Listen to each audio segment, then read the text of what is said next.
saling menyalahkan, tapi sama-sama kita memperbaiki dan sama-sama juga kita memberi pelayanan gitu. Jadi bahkan kan ada beberapa tempat dokternya pakai jas hujan, tapi itu tadi ada kan kisah dokter pakai jas hujan ternyata kemudian terjangkit.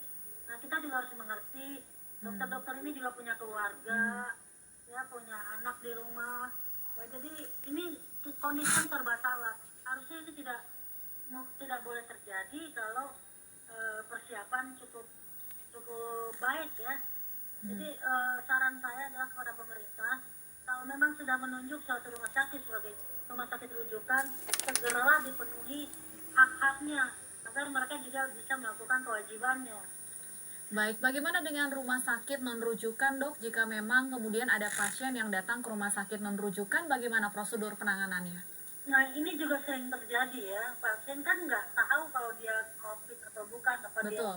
PDP atau bukan, begitu sakit ke rumah sakit saja kan, masyarakat juga nggak mengerti ini yang mana yang kadang-kadang ya nggak tahu mana yang rujukan mana yang bukan ya. Kalau Jakarta mungkin karena udah sering di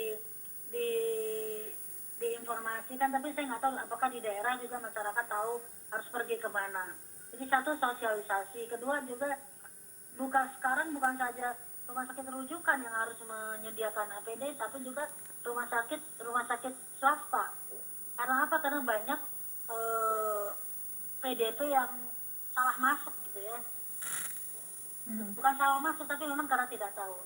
Jadi karena situasi begini sekarang, saya kira seluruh rumah sakit harus punya minimal requirement, syarat minimal untuk memeriksa pasien.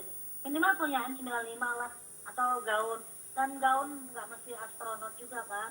Bisa juga gaun yang biasa dipakai di ruang operasi misalnya. Berapa banyak sih, Dok, APD yang diperlukan di satu rumah sakit rujukan, misalnya kalau kita katakan dalam satu hari? Ini ya, saya kan di rumah sakit besar nih, rumah sakit rujukan terbesar nih, rumah sakit Persahabatan. Itu sudah dihitung kalau merawat pasien COVID di ruang isolasi, ini karena kan dokter harus visit, perawat harus juga periksa, ada petugas lab, ngambil darah, ada petugas yang ngambil swab, kemudian ada juga petugas lainnya. Itu satu pasien itu membutuhkan 8 sampai 10 set APD. Itu untuk satu pasien? Untuk satu hari, ya. Untuk satu hari, baik. Kalau dirawat, tapi tentu saja